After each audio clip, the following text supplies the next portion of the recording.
Making sure and saying the precious name of our Lord and Savior Jesus Christ. ಅತಿ ಅಮೂಲ್ಯವಾದ ಕರ್ತನಾದ ಯೇಸು ಕ್ರಿಸ್ತನ ಮಧುರವಾದ ನಾಮದಲ್ಲಿ ನಿಮ್ಮ ಎಲ್ಲರನ್ನು ನಾವು ವಂದಿಸುತ್ತೇವೆ. మన అతి పరిశుద్ధమైన యేసుక్రీస్తు నామములో మీ అందరికీ కూడా వందనాలు తెలియజేస్తున్నాను. For today's meditation, let us read Acts chapter 18 verse 10. ಇಂದು ದೇವರ ವಾಕ್ಯದ ಧ್ಯಾನಕ್ಕಾಗಿ ನಮ್ಮ ಗಮನವನ್ನು ನಾವು ತಿರುಗಿಸೋಣ. ಅಪೊಸ್ತಲರ ಕೃತ್ಯಗಳು 18ನೇ ಅಧ್ಯಾಯ 10ನೇ ವಾಕ್ಯದ ಕಡೆಗೆ ನಮ್ಮ ಗಮನವನ್ನು ತಿರುಗಿಸೋಣ. ఈ రోజు దేవుని వాక్యమును జాగ్రత్తగా శ్రద్ధగా విందాము. అపొస్తలుల కార్యములు 18వ అధ్యాయము 10వ వచనం చదువుకుందాం. For I am with you, and no one will attack you to harm you, for I have many in the city who are my people. 10ನೇ ವಾಕ್ಯ, ನಾನೇ ನಿನ್ನೊಂದಿಗಿದ್ದೇನೆ, ಯಾರು ನಿನ್ನ ಮೇಲೆ ಬಿದ್ದು ಕೇಡು ಮಾಡುವುದಿಲ್ಲ, ಈ ಪಟ್ಟಣದಲ್ಲಿ ನನಗೆ ಬಹಳ ಮಂದಿ ಇದ್ದಾರೆ. నేను నీకు తోడై ఉన్నాను, నీకు హాని చేయటకు నీ మీదకి ఎవడునూ రాడు, ఈ పట్టణంలో నాకు బహు జనం ఉన్నదని పౌలుతో చెప్పాను. The title of our message today is I am with you. ಇಂದು ನಿಮ್ಮ ಬಳಿಯಲ್ಲಿ ರವಾನಿಸಲಿಕ್ಕಿರುವ ಸಂದೇಶದ ಶಿರೋನಾಮ ನಾನು ನಿನ್ನೊಂದಿಗಿದ್ದೇನೆ. ఈ రోజు పంచుకోబోతున్న దేవుని యొక్క ముఖ్య ఉద్దేశము టైటిల్ ఏంటంటే నేను నీకు తోడై ఉన్నాను. Lord said this to Paul when he was in Corinth. ಕರ್ತನಲ್ಲಿ ಪ್ರಿಯರೇ, ದೇವರು ಈ ಮಾತನ್ನು ಪೌಲಿಗೆ ಹೇಳಿದ್ದ ಮಾತು ಯಾವ ಸ್ಥಳದಲ್ಲಿ ಇದ್ದಾಗ ಗೊತ್ತಾ? ಕೊರಿಂಥ್ ಎಂಬ ಸ್ಥಳದಲ್ಲಿ ಇದ್ದಾಗ. పౌలు గారికి దేవుడు ఈ మాటని ఏ స్థలంలో చెప్పినారంటే కొరింథీ అనే ప్రదేశంలో పౌలు గారు ఉన్నప్పుడు దేవుడు ఈ మాట చెప్పినారు. When we read the verse 9, we find the Lord gave him a vision in the night. ಕರ್ತನಲ್ಲಿ ಪ್ರಿಯರೇ, 9ನೇ ವಾಕ್ಯವನ್ನು ನೀವು ಗಮನಿಸುವಾಗ ಓದುವಾಗ ನಿಮಗೆ ಗೊತ್ತಾಗುತ್ತದೆ, ರಾತ್ರಿ ವೇಳೆಯಲ್ಲಿ ದೇವರು ಪೌಲನಿಗೆ ಒಂದು ದರ್ಶನ ಕೊಟ್ಟನು. 9వ వచనం మనం చదివినట్లయితే పౌలు గారికి దేవుడు రాత్రి సమయంలో దర్శనం ఇచ్చినారు. And Lord said to Paul, do not be afraid. ಪೌಲನಿಗೆ ದೇವರು ಹೇಳಿದ ಮಾತು ಏನು ಗೊತ್ತಾ? ನೀನು ಹೆದರಬೇಡ. పౌలు గారికి దేవుడు చెప్తున్న బలమైన వాక్యం ఏంటో మాట ఏంటో తెలుసా? నీవు భయపడవద్దు. Nobody is coming to us during the night to tell us not to be afraid. ರಾತ್ರಿ ಕಾಲದಲ್ಲಿ ಪ್ರಿಯರೇ, ನಿಮ್ಮನ್ನು ಭೇಟಿಯಾಗಲು ನಿಮ್ಮ ಬಳಿಗೆ ಯಾರು ಬಂದು ನಿಮಗೆ ಹೆದರಬೇಡ ಎಂಬುದಾಗಿ ಸಂದೇಶ ಯಾರು ರವಾನಿಸುವುದಿಲ್ಲ. రాత్రికాల సమయంలో మీ ఇంటికి దగ్గర కానీ మీ దగ్గర కానీ వచ్చి ఎవరు కూడా మీరు భయపడవద్దు అని చెప్పేవారు ఎవరు ఉండరు ఈ లోకంలో. The Lord reminded Paul not to be afraid because Lord knew what are the things, difficult things he would be going through. ಮುಂದಿನ ದಿನದಲ್ಲಿ ದೇವರು ಬಂದು ಪೌಲನಿಗೆ ಎಚ್ಚರಿಸುತ್ತಿದ್ದಾರೆ, ನಿನಗೆ ನಡೆಯುತ್ತಿರುವ ಘಟನಾವಳಿಗಳು ನಿನಗೆ ಗೊತ್ತುಂಟಪ್ಪ, ಆದುದರಿಂದ ನೀನು ಹೆದರಬೇಡ. దేవుడు పౌలు గారితో దర్శనమిచ్చి దేవుడు ఈ విధంగా మాట్లాడుతున్నాడు, నీ ముందర జరిగిన సమస్యలు భయంకరమైన సమస్యలు ఉన్నప్పటికీ కూడా నువ్వు వాటిని చూసి భయపడవద్దు అని. So the same message that we need to hear from the Lord every day, that God is with us. ಅದೇ ರೀತಿಯಾದ ಸಂದೇಶವನ್ನು ನಮ್ಮ ಕಿವಿಗಳಲ್ಲಿ ಪ್ರತಿದಿನ ನಾವು ದೇವರ ಬಳಿಯಿಂದ ಕೇಳುತ್ತಾ ಇರಬೇಕು. ಅದೇ ಸಂದೇಶ, ಹೆದರಬೇಡ. ప్రతిరోజు కూడా దేవుడు చెప్తున్న ఈ మాటను మనం జ్ఞాపకం చేసుకొని ప్రతి సమస్యలోనూ కూడా మనం దేవుడిని జ్ఞాపకం చేసుకోవాలి. And when we read verse 11, we find Paul was there 1 year and 6 months, and there was no much problem during this period. ಕರ್ತನಲ್ಲಿ ಪ್ರಿಯರೇ, 11ನೇ ವಾಕ್ಯವನ್ನು ನೋಡುವಾಗ ಪೌಲನು 1 ವರ್ಷ 6 ತಿಂಗಳು ಅಲ್ಲೇ ಇದ್ದ, ಹೆಚ್ಚಿನ ಸಮಸ್ಯೆ ಯಾವುದು ಅವನಿಗೆ ಎದುರಾಗಲಿಲ್ಲ. సో 11వ వచనంలో మనం చూసినట్లయితే పౌలు గారు అక్కడ సంవత్సరము 6 నెలలు అక్కడ ఉన్నారు. ఈ సంవత్సరం 6 నెలల్లో కూడా ఆయనకి ఏ సమస్య రాకుండా దేవుడు ఆయన కోరుకున్నాడు. హల్లెలూయా. When we come to Acts chapter 20 verse 22, he is taking a decision as per the advice given by the Spirit of God. ಕರ್ತನಲ್ಲಿ ಪ್ರಿಯರೇ, 20ನೇ ಅಧ್ಯಾಯ ಅಪೊಸ್ತಲರ ಕೃತ್ಯಗಳು 20ನೇ ಅಧ್ಯಾಯ 22ನೇ ವಾಕ್ಯವನ್ನು ನೋಡುವಾಗ ಪವಿತ್ರಾತ್ಮನ ಸಲಹೆಯ ಮೇರೆಗೆ ಒಂದು ನಿರ್ಧಾರಕ್ಕೆ ಪೌಲನು ಬರುತ್ತಾನೆ. అపొస్తలుల కార్యములు 20వ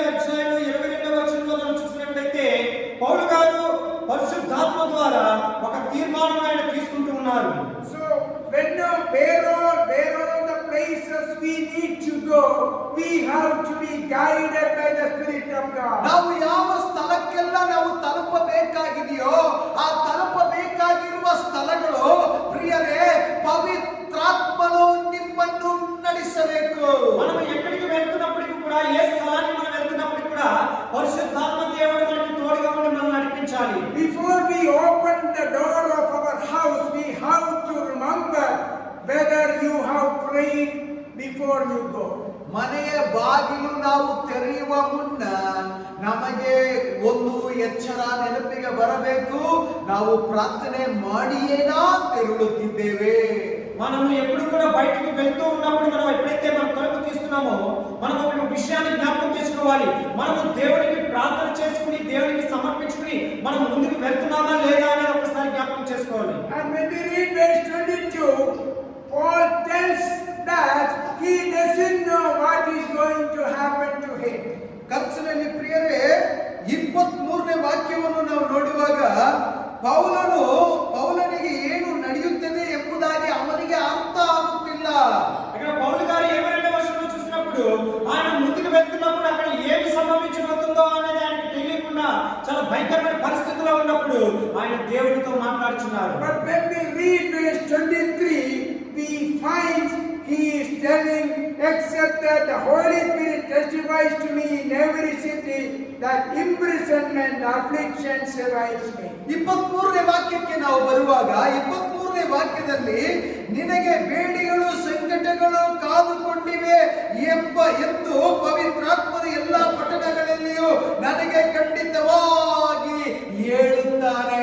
23వ వచనంలో బంధకములను శ్రమలను నా కన్ను కాచుకొని ఉన్నవని పరిశుద్ధాత్మ ప్రతి పట్టణంలోనూ నాకు సాక్ష్యం ఇచ్చుచున్నదని తెలియజేస్తుంది. So when he was there before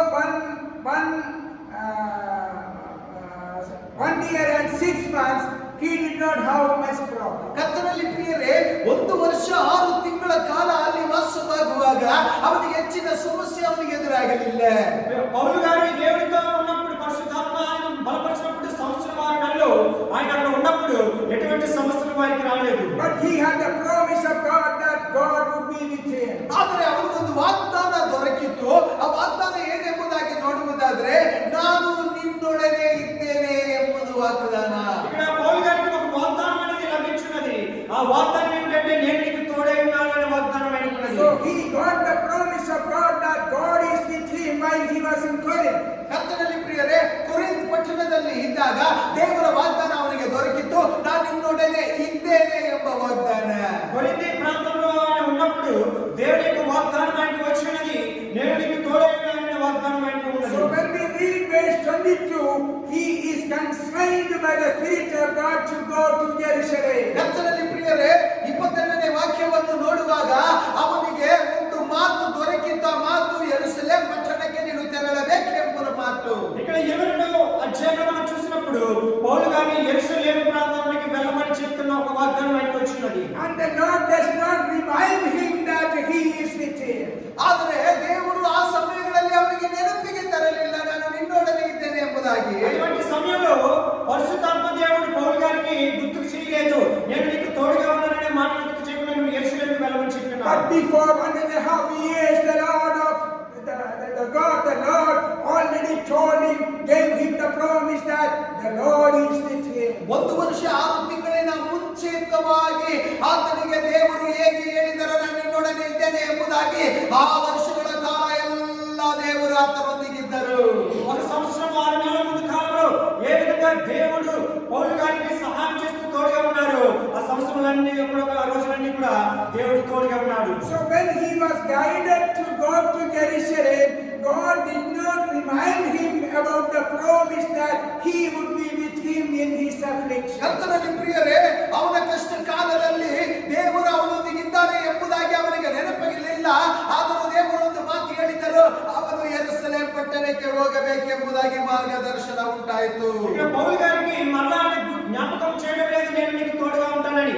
కానీ దేవుని ఆత్మ ఏం చెప్తుందంటే నీవు యెరూషలేము ప్రాంతానికి వెళ్ళు అని చెప్తున్నది. So we need to remember that once we accepted the Lord Jesus Christ, the Lord is with us and we are walking with him. ಕರ್ತನಲ್ಲಿ ಪ್ರಿಯರೇ, ಒಂದು ವಿಷಯ ನಮಗೆ ಯಾವಾಗಲೂ ನೆನಪಲ್ಲಿ ಇರಬೇಕು.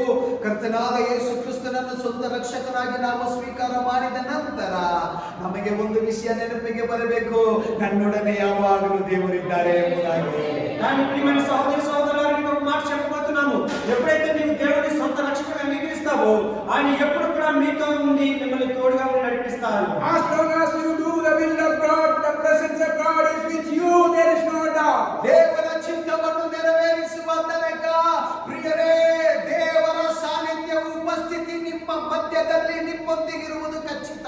ఎప్పుడైతే దేవుని నువ్వు సొంత రక్షకుడిగా అంగీకరిస్తావో ఆయన యొక్క కృప, ఆయన యొక్క అనుగ్రహం, ఆయన యొక్క ప్రసన్నత ఎప్పుడు మీకు తోడుగానే ఉంటుంది. Paul does not get worried even though he is notified by the Spirit of God that he will have implications and afflictions there. ಕರ್ತನಲ್ಲಿ ಪ್ರಿಯರೇ, ಪೌಲನಿಗೆ ಯಾವುದೇ ಕಳವಳ ಉಂಟಾಗಲಿಲ್ಲ. ಯಾಕಂತಂದ್ರೆ ಅವನಿಗೆ ಗೊತ್ತುಂಟು ಬೇಡಿಗಳು, ಸಂಕಟಗಳು ಅವನಿಗೆ ಎದುರಾಗುವುದು ಎಂಬುದಾಗಿ. ಆದರೂ ಸಹ ದೇವರ ಮಾರ್ಗದರ್ಶನದ ಮೇರೆಗೆ ಆತನು ಹೊರಟು ಹೋದ. పౌలు గారు, నేను ముందుకు వెళ్తున్నప్పుడు నాకు అనేక బంధకములు, శ్రమలనే వస్తాయి.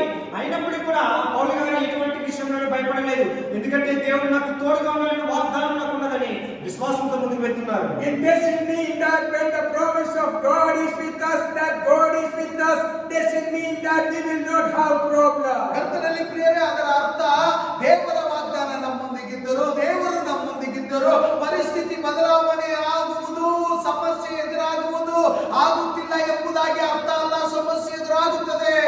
దేవుడు నాతో ఉన్నాడు కనుక నాకే సమస్య రాదు అని అనుకోవద్దు. సమస్య వచ్చినప్పుడు కూడా దేవుడు మనకు తోడుగా ఉంటాడు. But what is our confidence when we face problems or temptations in front of us? ಆದರೆ ಶೋಧನೆಯು, ಪರಿಸ್ಥಿತಿ ಬದಲಾವಣೆಯಾಗಿ ಸಮಸ್ಯೆ ನಮಗೆ ಎದುರಾಗಿ ಬರುವಾಗ ನಮಗೆ ಒಂದು ದೃಢವಾದ ನಂಬಿಕೆ ಏನು? అయినప్పుడు శ్రమలు, ఈ కష్టాలు మనకి ఎదురైనప్పుడు మనకు ఒక బలమైన ఒక వాగ్దానం మనకి ఏమున్నది ముందర? The promise of God is with us even when we are in trouble and problems. ಕರ್ತನಲ್ಲಿ ಪ್ರಿಯರೇ, ಸಮಸ್ಯೆ ಎದುರಾಗುವಾಗಲೂ ನಮಗೆ ಪರಿಸ್ಥಿತಿ ಬದಲಾವಣೆ ಆಗುವಾಗಲೂ ದೇವರ ವಾಗ್ದಾನ ನಮ್ಮ ಮುಂದೆ ಉಂಟು. సమస్యల్లో ఉన్నప్పుడు, కష్టాల్లో ఉన్నప్పుడు దేవుడు నాకు తోడుగా ఉంటాడని వాగ్దానం మనకు ఉన్నది కనుక మనము ధైర్యం కలిగి ఉండాలి. So the Paul did not change his mind. Oh, I will have imprisonment and afflictions in Jerusalem, so I am not going to Jerusalem. He did not say that. He was confident to face the situation. ಕರ್ತನಲ್ಲಿ ಪ್ರಿಯರೇ, ಅವನಿಗೆ ಗೊತ್ತುಂಟು, ಪೌಲನಿಗೆ ಗೊತ್ತುಂಟು, ಬೇಡಿಗಳು ಉಂಟು, ಕಷ್ಟಗಳು ಉಂಟು, ದುಃಖಗಳು ಉಂಟು ಯೆರೂಸಲೇಮ್ ಪಟ್ಟಣಕ್ಕೆ ತೆರಳುವಾಗ ಎಂಬುದಾಗಿ. ಆದರೂ ಸರಿ, ಅವನ ಮನಸ್ಸನ್ನು ಬದಲಾಯಿಸಲಿಲ್ಲ.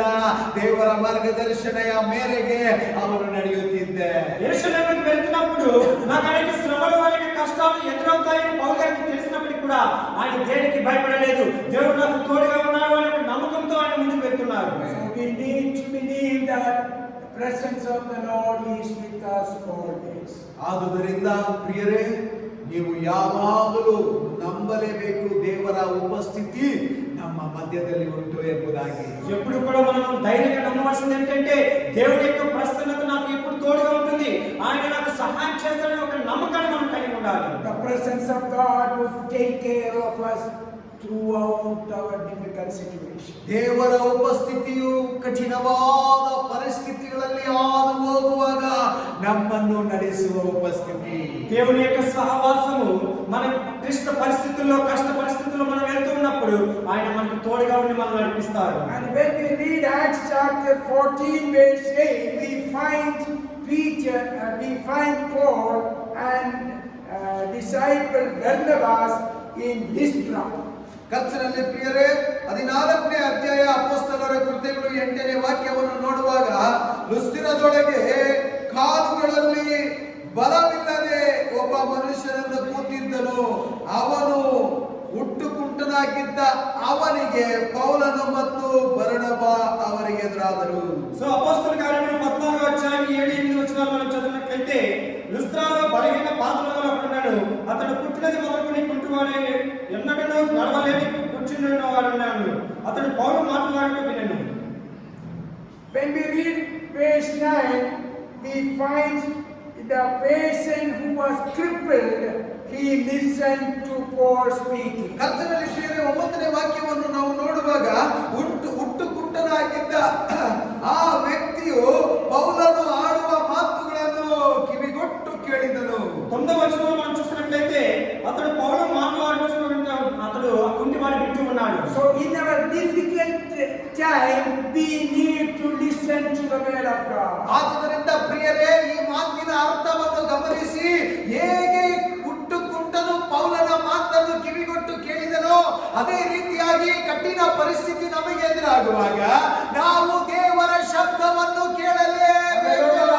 ఎప్పుడైతే ఈ కుంటివాడు అక్కడ పౌలు గారు చెప్తున్న మాటలను వింటున్నాడు, మనము కూడా బలహీన పరిస్థితుల్లో, కష్టమైన పరిస్థితుల్లో ఉన్నప్పుడు మనము కూడా దేవుని యొక్క మాటను శ్రద్ధగా వినాలి.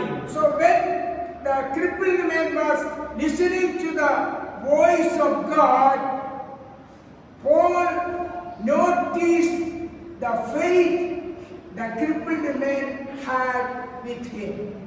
ಗಮನಿಸಿ ಪ್ರಿಯರೇ, ಹುಟ್ಟು ಕುಂಟನು ಪೌಲನು ಮಾತನಾಡುವುದನ್ನು ಕಿವಿಗೊಟ್ಟು ಕೇಳುವಾಗ ಪೌಲನಿಗೆ ಪವಿತ್ರಾತ್ಮನ ಪ್ರೇರಣೆ ಉಂಟಾಗಿ ಅವನಲ್ಲಿ ಇದ್ದ ವಿಶ್ವಾಸ ಅವನಿಗೆ ಗೊತ್ತಾಯಿತು. ఇక్కడ చూడండి, జాగ్రత్తగా చదివినట్లయితే పౌలు గారు ఎప్పుడైతే ఈ దేవుని యొక్క ఆత్మ మాటలు మాట్లాడుతున్నారో, ఈ పుట్టివాడు ఏం చేస్తున్నాడంటే దేవుని యొక్క మాటలను శ్రద్ధగా వింటున్నారు.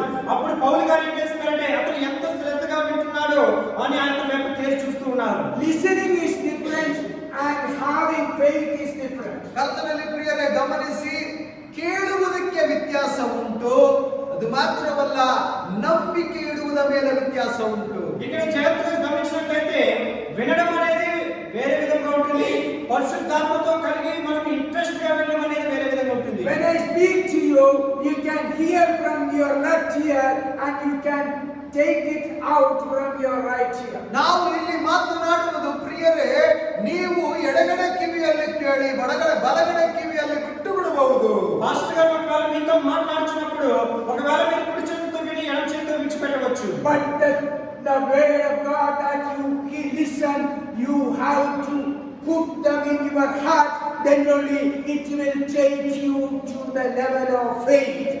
ಪ್ರಿಯರೇ, ಆದುದರಿಂದ ನೀವು ಕೇಳುವ ಮಾತನ್ನು ನಿಮ್ಮ ಹೃದಯದಲ್ಲಿ ಸ್ವೀಕರಿಸಿದರೆ ಆ ಸ್ವೀಕಾರ ಮಾಡಿರುವ ಮಾತು ನಿಮ್ಮ ಹೃದಯದಲ್ಲಿ ನಂಬಿಕೆಯನ್ನು ಹುಟ್ಟಿಸುತ್ತದೆ.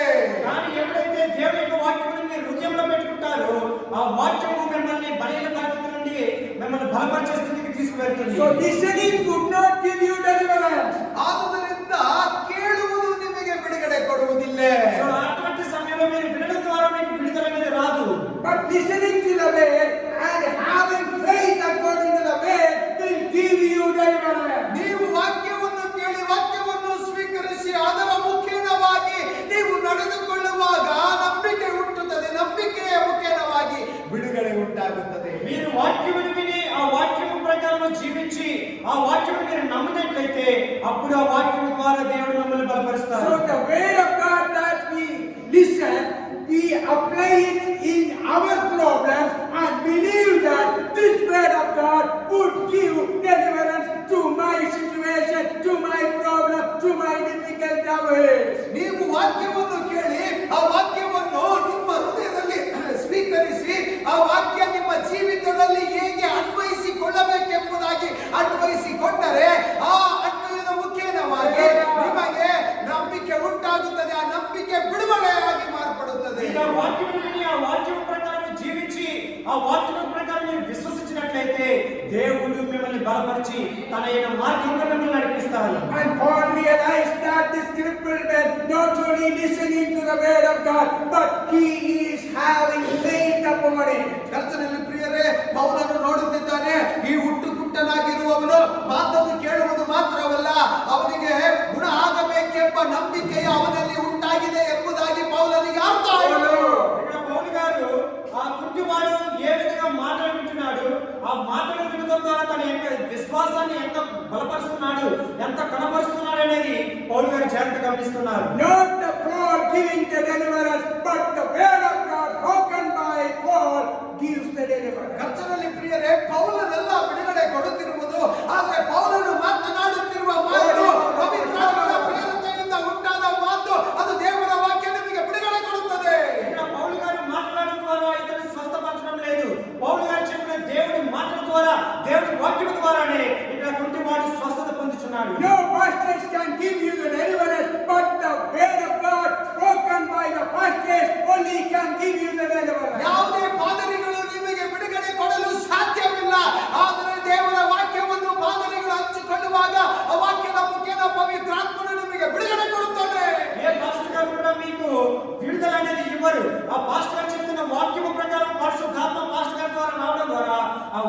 ద్వారా మీరు విడుదల పొందుతారు. But remember, not just to listen, but to have faith over the word of God that you are hearing.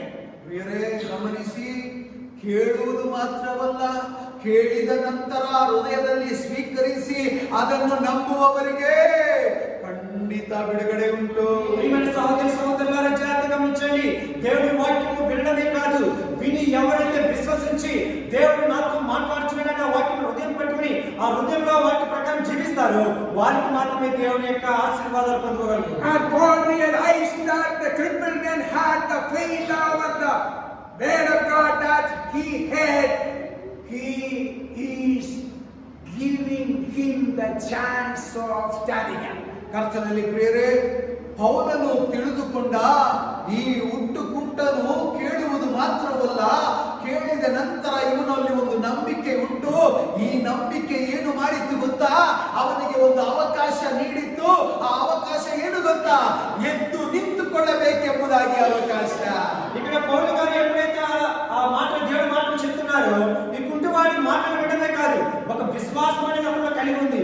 విశ్వాసం ఏంటంటే దేవుడు నన్ను స్వస్థపరుస్తాడు, నేను లేచి నిలబడి నడుస్తాను అనే ఒక నమ్మకము ఈ కుంటివాడికి కలిగి ఉన్నాడు. What was the faith this crippled man had? ಈ ಹುಟ್ಟುಕುಂಟನಿಗೆ ಇದ್ದ ನಂಬಿಕೆಯಾದರೂ ಏನು? ఈ పుట్టినది మొదలుకొని ఈ కుంటివాడైన వాడికి ఒక నమ్మకం ఉంది. ఆ నమ్మకం ఏంటి? This word of God would heal me. ಆ ನಂಬಿಕೆ ಏನು ಗೊತ್ತಾ? ದೇವರ ವಾಕ್ಯ ನನ್ನನ್ನು ಸ್ವಸ್ಥಪಡಿಸುತ್ತದೆ. ఆ నమ్మకం ఏంటంటే దేవుని యొక్క వాక్యం నన్ను స్వస్థపరుస్తుందనే నమ్మకం కలిగి ఉన్నాడు. So we have to take the word of God in our situations, which is different from patient to patient. ಕರ್ತನಲ್ಲಿ ಪ್ರಿಯರೇ, ವ್ಯಕ್ತಿಗೆ ವ್ಯಕ್ತಿ ವ್ಯತ್ಯಾಸ ಹೇಗೆ ಉಂಟೋ ಅದೇ ರೀತಿಯಾಗಿ ಒಂದೊಂದು ವ್ಯಕ್ತಿಗೂ ಪರಿಸ್ಥಿತಿಗಳು ಬದಲಾವಣೆ ಆಗುವುದು ಉಂಟು, ವ್ಯತ್ಯಾಸ ಉಂಟು. ಆ ವ್ಯತ್ಯಾಸದ ಪರಿಸ್ಥಿತಿಯಲ್ಲಿ ದೇವರ ವಾಕ್ಯವನ್ನು ನಾವು ನಂಬಿಕೆಯಾಗಿ ಸ್ವೀಕರಿಸಬೇಕು. దేవుడు ప్రతి మనిషి కూడా ఒకే సమస్యలు ఉండవు. రకరకాల సమస్యలు, భయంకరమైన పరిస్థితులు మనం ఎదుర్కొంటూ ఉంటాము. అటువంటి వ్యత్యాసకరమైన సమస్యలను కూడా దేవుడి నుంచి మనం విజయం పొందుకోవాలంటే ఆయన మీద పూర్తి విశ్వాసం మనం ఉంచాలి. Verse 10 we read, Paul said in a loud voice, stand upright on your feet, and he sprang up and began walking. ಕರ್ತನಲ್ಲಿ ಪ್ರಿಯರೇ, ಅಪೊಸ್ತಲರ ಕೃತ್ಯಗಳು 14ನೇ ಅಧ್ಯಾಯ 10ನೇ ವಾಕ್ಯವನ್ನು ನಾವು ನೋಡೋಣ.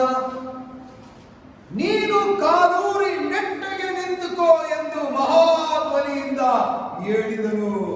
అపొస్తలుల కార్యములు 14వ అధ్యాయం 10వ వచనంలో చూసినట్లయితే, నీ పాదములు మోపి సరిగా నిలవమని బిగ్గరగా చెప్పినప్పుడు అతను గంతులు వేసుకుంటూ నడిచసాగాను. He never walked under his back. ಕರ್ತನಲ್ಲಿ ಪ್ರಿಯರೇ, ಇಷ್ಟು ದಿನಗಳ ಕಾಲ ಹುಟ್ಟುಕುಂಟನು ನಡೆದಿದ್ದ ವಿಷಯವೂ ಸಂಗತಿಯೂ ಇಲ್ಲ. ఆయన పుట్టినప్పటి నుంచి కూడా ఒక్కసారి కూడా లేచి నడవడం అనేది ఆయన చూడలేదు. The issues we are having for a long years, for a long period, nothing to worry. The word of God can give us the deliverance. ಕರ್ತನಲ್ಲಿ ಪ್ರಿಯರೇ, ಅದರ ಅರ್ಥ ನೀವು ನಮ್ಮ ಜೀವಿತದಲ್ಲಿ ಅನ್ವಯಿಸಿಕೊಳ್ಳುವಾಗ ಅನೇಕ ದಿನಗಳಿಂದ ಅನೇಕ ವರ್ಷಗಳಿಂದ ನಮಗೆ ಸಮಸ್ಯೆ ಉಂಟಾಗಿರಬಹುದು. ಸಮಸ್ಯೆಗಳು ಉಂಟಾಗುವಾಗ ನಮಗೆ ಕಳವಳ ಉಂಟಾಗಿರಬಹುದು. ನೀವು ದುಃಖಕ್ಕೆ ಒಳಗಾಗಬೇಡಿ. ದೇವರು ಒಂದು ದಿನ ನಿಮಗೆ ಬಿಡುಗಡೆಯನ್ನು ಕೊಡುತ್ತಾನೆ. సో ఈ వాక్యంలో మనం తెలుసుకోవాల్సింది ఏంటంటే, ఈ పుట్టివాడు జీవనగతిగా పుట్టినప్పటి నుంచి సంవత్సరాలు ఎంతో బలహీనపడ్డాడు. మన యొక్క సమస్యలు కూడా సంవత్సరాల నుంచి కొంచెం అలాగే వస్తూనే ఉంటాయి. వాటిని చూసి మనం భయపడవద్దు. దేవుడు ఏదో ఒక రోజున ఖచ్చితంగా తగిన సమయంలో మనకు విడుదలిస్తాడు. And when we read verses 11, 12, 13, we find there the crowd who were there considered Paul and Barnabas as their gods. ಕರ್ತನಲ್ಲಿ ಪ್ರಿಯರೇ, 11ನೇ ವಾಕ್ಯ 12ನೇ ವಾಕ್ಯ 12ನೇ 13ನೇ ವಾಕ್ಯ ನೀವು ಕೆಳಗಡೆ ನೋಡಿಕೊಂಡು ಬರುವಾಗ ಆ ಗುಂಪು ಕೂಡಿದ್ದ ಜನರು ಪೌಲನು ಮತ್ತು ಬರ್ನಬಾವನ್ನು ಹೇಗೆ ಪರಿಗಣಿಸುತ್ತಾರೆ ಗೊತ್ತಾ? ದೇವರು ಎಂಬುದಾಗಿ ಪರಿಗಣಿಸುತ್ತಿದ್ದಾರೆ.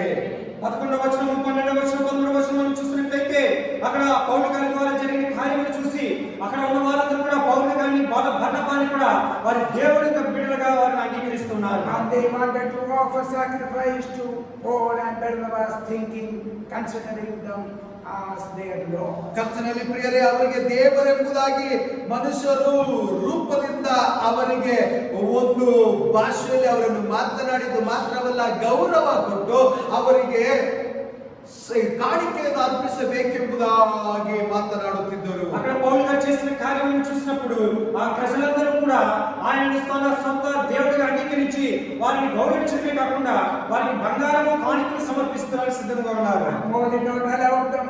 He is telling in verse 15, we just bring you good news and we are men like you. ಕರ್ತನಲ್ಲಿ ಪ್ರಿಯರೇ, 15ನೇ ವಾಕ್ಯವನ್ನು ನೋಡುವಾಗ ಪೌಲನು ಅದೆಲ್ಲ ಸ್ವೀಕಾರ ಮಾಡಲಿಲ್ಲ.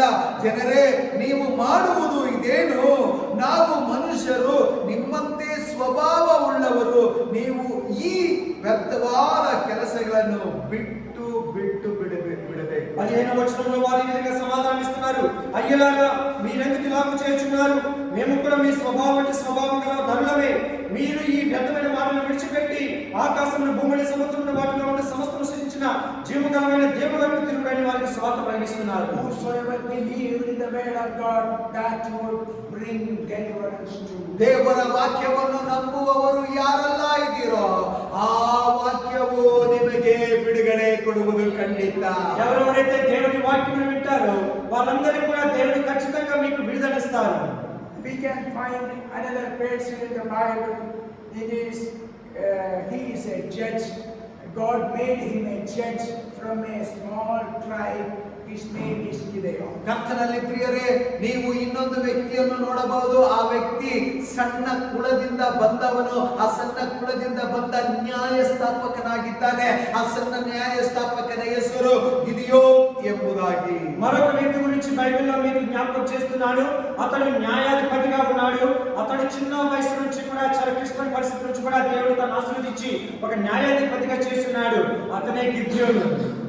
And the Lord tells Gideon that the Lord is with Gideon. ಕರ್ತನಲ್ಲಿ ಪ್ರಿಯರೇ, ದೇವರು ಗಿದಿಯೋನೊಂದಿಗೆ ಮಾತನಾಡಿ ವಾಗ್ದಾನ ಕೊಡುತ್ತಿದ್ದಾನೆ, ನಾನು ನಿನ್ನೊಡನೆ ಇದ್ದೇನೆ ಎಂಬುದಾಗಿ. దేవుడు గిద్యోను దగ్గరికి వచ్చి వాగ్దానం ఇస్తున్నాడు, నేను నీతో ఉన్నాను, నీకు సహాయం చేస్తాను అని. And we can read all these things in Judges chapter 6, 11, 12, 13. So due to lack of time, I am just giving you the reference. ನೀವು ಮನೆಗೆ ಹೋಗಿದ ನಂತರ ನ್ಯಾಯಸ್ಥಾಪಕರು 6ನೇ ಅಧ್ಯಾಯ 12ನೇ ವಾಕ್ಯದಿಂದ ನೀವು ಕೆಳಗಿನ ವಾಕ್ಯಗಳು ನಿಮ್ಮ ಮನೆಗೆ ತೆರಳಿದ ನಂತರ ಓದಿ. ಈ ವಾಕ್ಯದ ಮುಖ್ಯವಾಗಿ ದೇವರು ನಿಮ್ಮೊಂದಿಗೆ ಮಾತನಾಡಲಿ. సమయం లేదు కనుక మీకు వాక్య రిఫరెన్సెస్ మీకు ఇస్తున్నాము. మీరు జాగ్రత్తగా నోట్ చేసుకుని ఇంటికి వెళ్ళి దేవుని వాక్యం చదవండి. న్యాయాధిపతులు 6వ అధ్యాయము 11, 12, 13, 14 వచనాలు మీరు చూసినట్లయితే అక్కడ దేవుడు గిద్యోనుకి ఏ విధంగా సహాయం చేస్తున్నాడు అనేది మనం చూడగలం. There the children of Israel are suffered by Midianites, the enemies. ಕರ್ತನಲ್ಲಿ ಪ್ರಿಯರೇ, ಮಿದ್ಯಾನ್ಯರ ಕಾಟವು ಈ ಇಸ್ರೇಲ್ ಜನರಿಗೆ ಉಂಟಾಗಿದ್ದ ಕಾರಣ. ఇక్కడ మిద్యానీయుల యొక్క కాటం అనేది ఇక్కడ ఈ ఇశ్రాయేలు యొక్క ప్రజల మీద ఉన్నందువలన వారు బలహీనపడి ఉన్నారు. And everybody is afraid of Midianites, their enemies. ಎಲ್ಲರೂ ಈ ಶತ್ರುಗಳು, ಮಿದ್ಯಾನ್ಯರ ಶತ್ರುಗಳನ್ನು ಕಂಡು ಭಯಭೀತರಾಗಿದ್ದರು. ఇక్కడ మిద్యానీయుల వలన శత్రువుల వలన అక్కడ ఉన్న వారందరూ కూడా చాలా బలహీనపడి భయపడుతున్నారు. And the angel of the Lord tells Gideon, verse 12, the angel of the Lord appeared to him. The Lord is with you, O mighty man of war. ಕರ್ತನಲ್ಲಿ ಪ್ರಿಯರೇ, ಈ ಸಮಯದಲ್ಲಿ ದೇವದೂತರು ಪ್ರತ್ಯಕ್ಷನಾಗಿ 12ನೇ ವಾಕ್ಯದಲ್ಲಿ ಯೆಹೋವನ ದೂತನು ಗಿದಿಯೋನಿಗೆ ಪ್ರತ್ಯಕ್ಷನಾಗಿ ಅವನಿಗೆ ಪರಾಕ್ರಮಶಾಲಿಯೇ, ಯೆಹೋವನು ನಿನ್ನ ಸಂಗಡ ಇದ್ದಾನೆ ಅಂತನು. శత్రువులైన మిద్యానీయులను చూసి గిద్యోను భయపడుతున్నప్పుడు 12వ వచనంలో దేవుడితో అతనికి కనబడి పరాక్రమగల బలాఢ్యుడా, యెహోవా నీకు తోడై ఉన్నాడు అని అతనితో వాగ్దానం ఇస్తున్నారు. And he is telling back to the angel, if the angel of verse 13, if the Lord is with us, why then has all this happened to us? ಕರ್ತನಲ್ಲಿ ಪ್ರಿಯರೇ, 13ನೇ ವಾಕ್ಯದಲ್ಲಿ ನೋಡುವಾಗ ಗಿದ್ಯೋನನು ದೇವದೂತನ ಸಂಗಡ ಒಂದು ಪ್ರಶ್ನೆಯನ್ನು ಪ್ರಶ್ನಿಸುತ್ತಾನೆ. ಯೆಹೋವನು ನಮ್ಮ ಸಂಗಡ ಇದ್ದರೆ ನಮಗೆ ಇದೆಲ್ಲ ಯಾಕೆ ಸಂಭವಿಸಿತು? ఈ 13వ వచనంలో మనం చూసినట్లయితే గిద్యోను దేవుని దూతతో ఈ విధంగా మాట్లాడుతున్నాడు, దేవుడు మాకు తోడై ఉన్నాడట, ఇవన్నీ కూడా ఈ సమస్యలు, ఈ భయంకరమైన పరిస్థితులు మాకు ఎందుకు సంభవించాలి? Sometimes we also tell us, Gideon, if the Lord is with us, why do these difficult things happen in our life. ಕೆಲವೊಮ್ಮೆ ನಾವು ನಮ್ಮ ಎದುರಿಗೆ ಬೆಟ್ಟದಂತೆ ಸಮಸ್ಯೆ ಬರುವಾಗ ನಾವು ಹೀಗೆ ಕೇಳುತ್ತೇವೆ ದೇವರೊಂದಿಗೆ ಪ್ರಶ್ನೆ, ದೇವರು ನಮ್ಮಲ್ಲಿ ಇದ್ದರೆ ನನ್ನೊಂದಿಗೆ ಇದ್ದಿದ್ದರೆ ನನಗೆ ಯಾಕೆ ಈ ಬೆಟ್ಟದಂತ ಸಮಸ್ಯೆ? కొన్ని సమస్యల్లో కొన్ని పరిస్థితుల్లో మనం ఇబ్బందులు ఉన్నప్పుడు మనం కూడా ఇదే ప్రశ్న దేవుడికి వేస్తాం, ఈ ప్రభువా నీవు నాకు తోడై ఉన్నట్లయితే ఈ సమస్యలు ఎందుకు నాకు వచ్చి ఉన్నాయని. But they do not realize their mistake, that they have gone away from God. ಕೆಲವೊಮ್ಮೆ ನಾವು ಮಾಡಿದ ತಪ್ಪುಗಳು ನಮಗೆ ಅರ್ಥ ಆಗದೆ ದೇವರನ್ನು ಬಿಟ್ಟು ನಾವು ಅಗಲಿ ಹೋಗುತ್ತೇವೆ. ఇక్కడ నిశ్చయం చూసి గిచ్చేడు ప్రజలు భయపడుతున్నారు, కానీ వారు చేసిన తప్పు ఏంటో వారు తెలుసుకోలేదు. దేవుడి నుంచి వారు దూరంగా వెళ్ళిపోయారు కనుక వారికి సమస్య వచ్చిందని వారు తెలుసుకోలేకపోతున్నారు. Earlier many enemies were coming against Israel, but they fought against them with the presence of God, and God gave them victory. ಅನೇಕ ಬಾರಿ ಶತ್ರುಗಳು ಇಸ್ರೇಲ್ ಜನರಿಗೆ ವಿರುದ್ಧವಾಗಿ ಬರುವಾಗ ಆ ಶತ್ರುಗಳನ್ನು ಜಯಿಸಲು ದೇವರು ಅವರಿಗೆ ಬಲವನ್ನು ಕೊಟ್ಟರು, ಅವರು ಜಯಿಸಿದರು. దేవుని దగ్గరికి సమీపంగా ఉన్నప్పుడు ఇశ్రాయేలు మీదకి అనేక మంది శత్రువులు వచ్చినప్పుడు వారిని ఎదుర్కొనే శక్తిని ఇశ్రాయేలు ప్రజలకు ఇచ్చి దేవుడు వారికి విజయం ఇచ్చారు. But now they have gone away from God. ಆದರೆ ಈಗ ಜನರು ದೇವರನ್ನು ಬಿಟ್ಟು ಅಗಲಿ ಹೋಗಿದ್ದಾರೆ. కానీ ఇప్పుడు వారు దేవుని నుంచి విడిచి దూరంగా వెళ్ళిపోతున్నారు. They stop worshiping God. ದೇವರನ್ನು ಆರಾಧಿಸುವುದನ್ನೇ ನಿಲ್ಲಿಸಿಬಿಟ್ಟರು. దేవుని ఆరాధించడం వారు మానివేశారు. Dear children of God, we need to examine ourselves when problems come against us. Are we doing the will of God? Are we worshiping God? Are we having a right heart before God? ಕರ್ತನಲ್ಲಿ ಪ್ರಿಯರೇ, ನಮಗೆ ಸಮಸ್ಯೆ ಎದುರಾಗುವಾಗ ನಮ್ಮನ್ನೇ ನಾವು ಪರೀಕ್ಷಿಸಿ ನೋಡಬೇಕು. ದೇವರ ಸಮ್ಮುಖದಲ್ಲಿ ನಾವು ಕಾದು ಕುಳಿತಿದ್ದೇವಾ, ಇಲ್ಲ ದೇವರನ್ನು ಬಿಟ್ಟು ಅಗಲಿ ಹೋಗಿದ್ದೇವಾ, ಇಲ್ಲ ಸಂಪೂರ್ಣ ಹೃದಯದಿಂದ ಆತನನ್ನು ನಾವು ದೃಷ್ಟಿಸುತ್ತೇವಾ, ಆತನನ್ನು ನೋಡಿ ಹೋಗುತ್ತೇವಾ. మనకు అనేక సమస్యలు ఎదురవుతున్నప్పుడు మొదటగా మనల్ని మనం పరిశోధించుకోవాలి. ప్రభువా, నేను నీకు దగ్గరగా ఉన్నానా? నా హృదయం పరిశుద్ధంగా ఉన్నదా? నేను నీ త్రోవలో నడుస్తున్నానా? నీ మార్గంలో నేను ఉన్నానా అని ఒకసారి మనం పరిశోధించుకుని అప్పుడు మనం చేసిన తప్పులను దేవుడి దగ్గర ఒప్పుకోవాలి. The Lord increased Gideon, and 6:16 the Lord says, I will be with you, you shall strike the Midianites as one man. ಕರ್ತನಲ್ಲಿ ಪ್ರಿಯರೇ, 6ನೇ ಅಧ್ಯಾಯ 16ನೇ ವಾಕ್ಯದಲ್ಲಿ, ಈಗ ಯೆಹೋವನು ಅವನಿಗೆ, ನಾನು ನಿನ್ನ ಸಂಗಡ ಇರುವುದರಿಂದ ನೀನು ಮಿದ್ಯಾನ್ಯರೆಲ್ಲರನ್ನು ಒಬ್ಬ ಮನುಷ್ಯನನ್ನು ಎಂಬಂತೆ ಸಂಹರಿಸು ಬಿಡುವಿ. దేవుడు గిద్యోనుతో ఈ విధంగా మాట్లాడుతున్నారు 16వ వచనంలో, నేను నీకు తోడై ఉన్నాను కనుక ఒకే మనుషుని హతము చేసినట్లు మిద్యానీయులందరినీ నీవు హతము చేయదు అని సెలవిచ్చింది.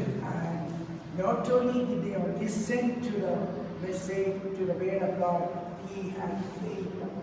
ಕರ್ತನಲ್ಲಿ ಪ್ರಿಯರೇ, ಗಿದಿಯೋನು ದೇವರ ಮಾತು ಕೇಳಿದ್ದು ಮಾತ್ರವಲ್ಲ, ಆ ಮಾತಿನ ಮೇಲೆ ಅವನಿಗೆ ನಂಬಿಕೆ ಉಂಟಾಯಿತು. ఇక్కడ గిద్యోను గారు ఎప్పుడైతే దేవుడు మాట్లాడుతున్నారో ఆ మాటను వినడమే కాదు, ఆ మాట మీద పూర్తి విశ్వాసం ఉంచారు కనుక ఆయన విజయం సాధించారు. According to the promise of God, as one man, he could win over the enemies of Midianites. ಕರ್ತನಲ್ಲಿ ಪ್ರಿಯರೇ, ದೇವರ ವಾಗ್ದಾನದ ಮೇರೆಗೆ ಒಂದೇ ಒಂದು ವ್ಯಕ್ತಿ ಆ ಮಿದ್ಯಾನ್ಯರ ಶತ್ರುಗಳನ್ನು ಜಯಿಸಬಹುದು.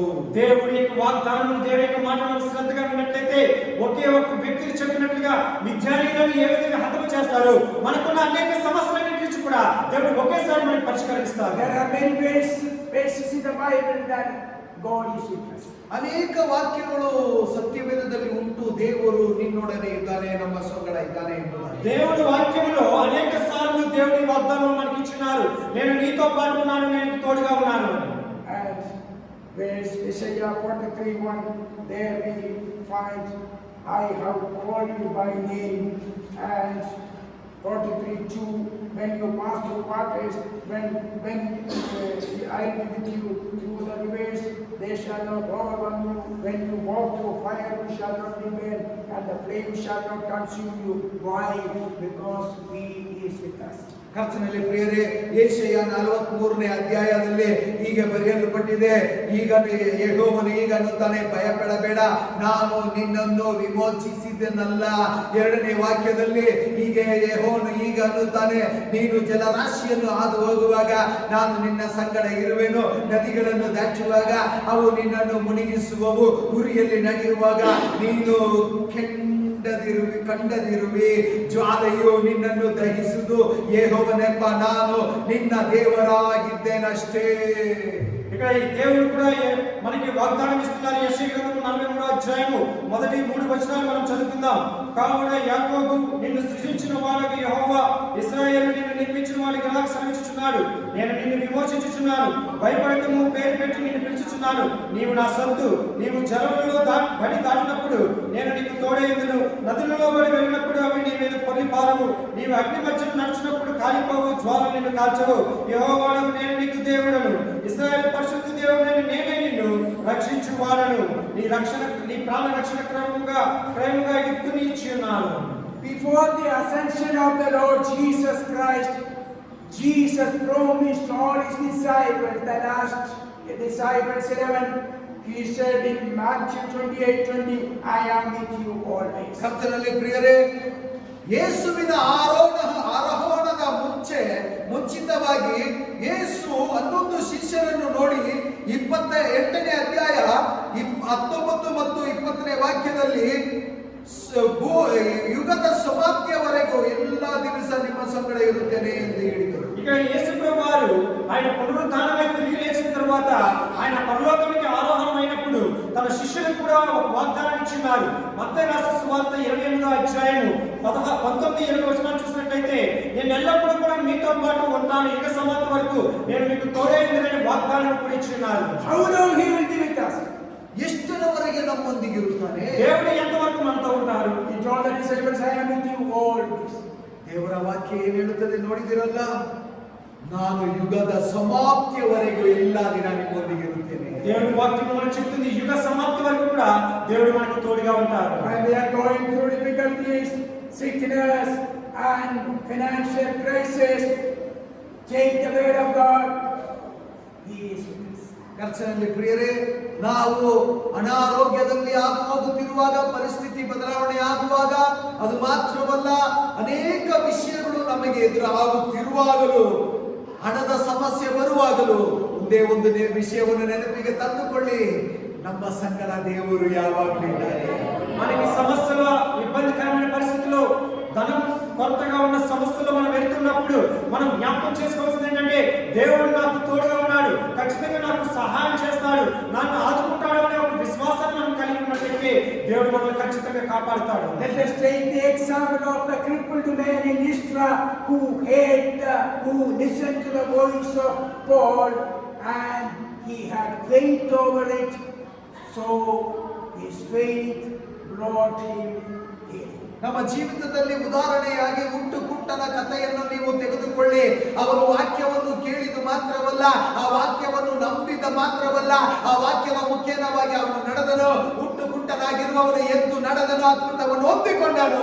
ఇక్కడ మనం తీసుకోవాల్సిన మాట ఏంటంటే, ఏ విధంగా పుట్టినప్పటి నుంచి కుంటివాడు ఏ విధంగా దేవుడి వాక్యమును శ్రద్ధగా విని విశ్వాసించి దేవుడిని స్వస్థపరుస్తాడని నమ్ముతున్నాడో, అటువంటి విశ్వాసాన్ని మనం కలిగి ఉన్నట్లయితే దేవుడు మనకి సహాయం చేస్తారు. When we take the word of God, that God is with us, everybody likes it, but do not go away like Israelis and God put them into the hands of their enemies, Midianites.